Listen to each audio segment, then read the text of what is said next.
Tonight, an ABC7 News exclusive about the city of Amarillo's historic properties list. A local developer has come forward and believes that the city is not following state law. ABC7 investigator David Grosso-Ortega has more on this story. Good evening, David. Lisa, Larry, Dick Ford owns several properties close to downtown Amarillo, and like many folks, he was unaware that his homes were on this list, the city of Amarillo's historic properties. And there are 3,300 other structures on the list that face the same restrictions. There's a list of historic properties in Amarillo, and these properties are subject to additional rules. Dick Ford owns a number of properties near downtown.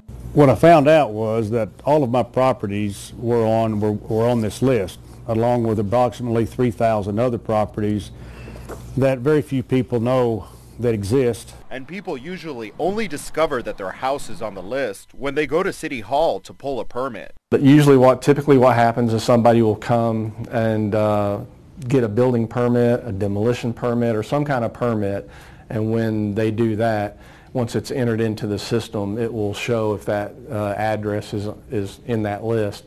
That's typically how it's found out. Normally, historic designation would show up in a title search, but not in Amarillo. And Ford and his lawyer, Frederick Griffin, showed us the Texas Local Government Code 315.006 that requires cities to file in the real property records of the county clerk's office listing each historic structure.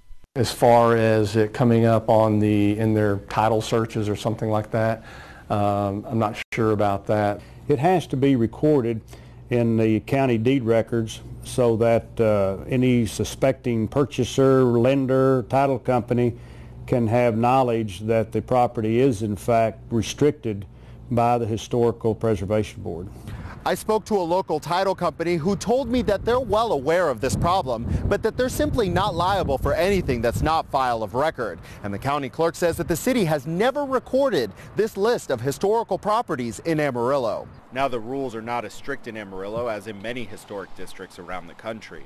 The city told us that even if the Board of Landmarks and Historic District denies a demolition request, eventually the owner is free to do what they please after a waiting period. For 12 months, if there's no resolution of that, then the property owner can go ahead and move forward with the demolition. M. Ford's lawyer wrote the city in September of last year asking that the list of historic properties be recorded with the county so that people will be aware of possible restrictions on their property. So far, nothing has been done to address this problem. And if you'd like a copy of this list, head over to City Hall and request a paper copy. It's called the Amarillo's Historic Properties List. All right. Thank you for that report, David. Thanks, Dave. New information.